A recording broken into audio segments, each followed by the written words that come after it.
Législative au Burkina Faso, le camp favorable au président Blaise Compaoré conserve la majorité absolue à l'issue des législatives du 2 décembre. C'est selon les résultats partiels proclamés hier soir par la commission électorale. Le camp présidentiel totalise 81 sièges sur les 127 à pourvoir dans la nouvelle assemblée. 58 vont au Congrès pour la démocratie et le progrès de M. Compaoré au pouvoir depuis le putsch de 1987 et 23 à 4 partis alliés. La CENI n'a pas pu donner des résultats complets pour ce scrutin en raison de problèmes dans le traitement des données pour la province de Kadiogo, c'est de la capitale Ouagadougou.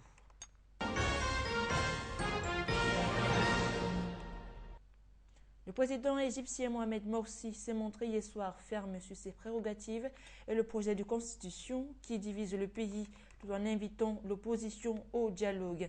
C'était dans un discours à la nation après des affrontements meurtriers entre ses partisans et ses détracteurs. Par ailleurs, il a reçu un appel téléphonique du président américain Barack Obama qui lui a fait part de sa profonde inquiétude à propos des morts et des blessés lors des manifestations. Il a aussi encouragé l'appel au dialogue lancé par Mohamed Morsi, mais a ajouté que la réunion prévue samedi devait se tenir sans condition préalable et que les dirigeants des partis d'opposition devaient y participer.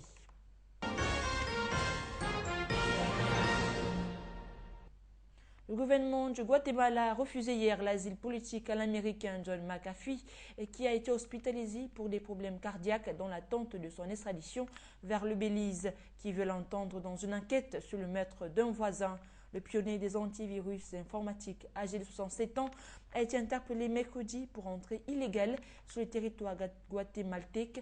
L'Américain a commencé à souffrir jeudi de problèmes cardiaques.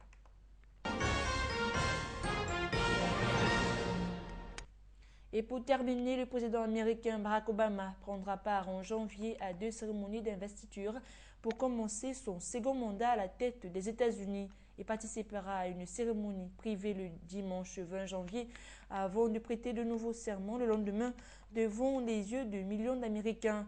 Ces 2 cérémonies sont nécessaires car selon la Constitution des États-Unis, son premier mandat prendra fin à midi le 20 janvier. Il prêtera ainsi serment dimanche et lundi de manière plus officielle.